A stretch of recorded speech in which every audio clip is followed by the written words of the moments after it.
Komunikasi dapat dibedakan menjadi 4 berdasarkan informasi yang dikirim dan diterima. Yang pertama, komunikasi data. Komunikasi data adalah komunikasi yang mana informasi dikirimkan dan diterima berupa data digital. Yang kedua, komunikasi audio. Audio dalam sistem komunikasi bercirikan sinyal elektrik yang digunakan untuk membawa unsur bunyi. Komunikasi audio adalah komunikasi yang dilakukan dengan menggunakan bahasa yang disampaikan secara lisan. Proses penyampaian pesan atau informasi dari sumber kepada satu penerima atau lebih dengan cara memperdengarkan isi pesan atau informasi kepada penerima.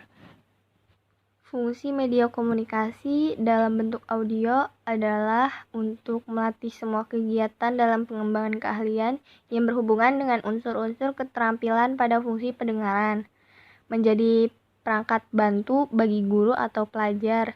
Bisa dipakai pada kegiatan pengajaran bersama perangkat radio yang dinamakan radio pendidikan. Keuntungannya menggunakan fasilitas komunikasi audio adalah kita dapat berkomunikasi dengan seseorang di zona yang berbeda atau tempat yang berbeda tanpa harus berada di zona dan tempat yang bersamaan. Untuk bentuk komunikasi audio yaitu berupa radio, alat perekam magnetik, piringan hitam, kaset, CD atau DVD, MP3, audio digital atau WAV. Kelebihan komunikasi audio yaitu harganya murah dan variasi program lebih banyak dibandingkan televisi.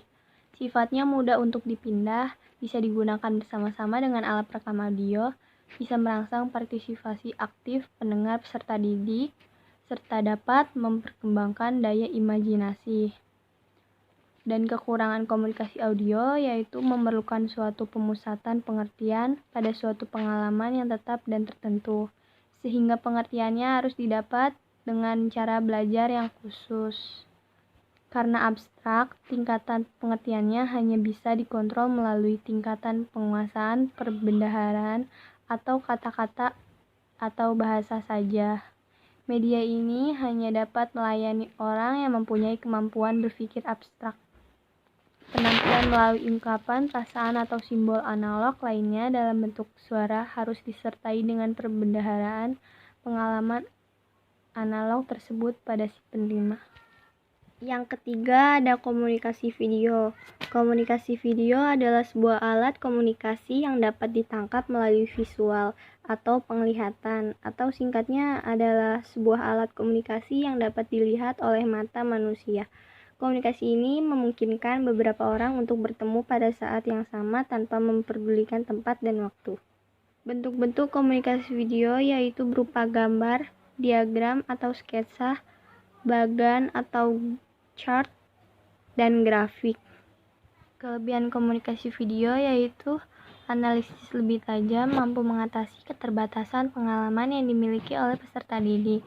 Media visual memungkinkan adanya interaksi antara peserta didik, dapat menanamkan konsep yang benar, dapat membangkitkan keinginan dan minat baru, meningkatkan daya tarik dan perhatian. Kekurangan komunikasi video yaitu lambat dan kurang praktis. Tidak adanya audio dan media visual hanya berbentuk gambar. Visual terbatas, media ini hanya dapat memberikan visual berupa gambar.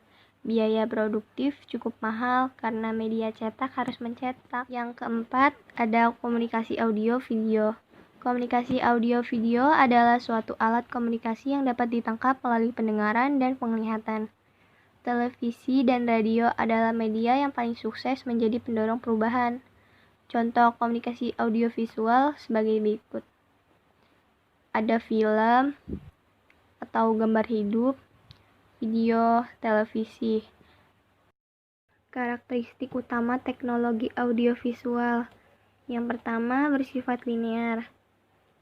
Kedua, menyajikan visual yang dinamis. Yang ketiga, digunakan dengan cara yang telah ditetapkan sebelumnya oleh perancang atau pembuatnya.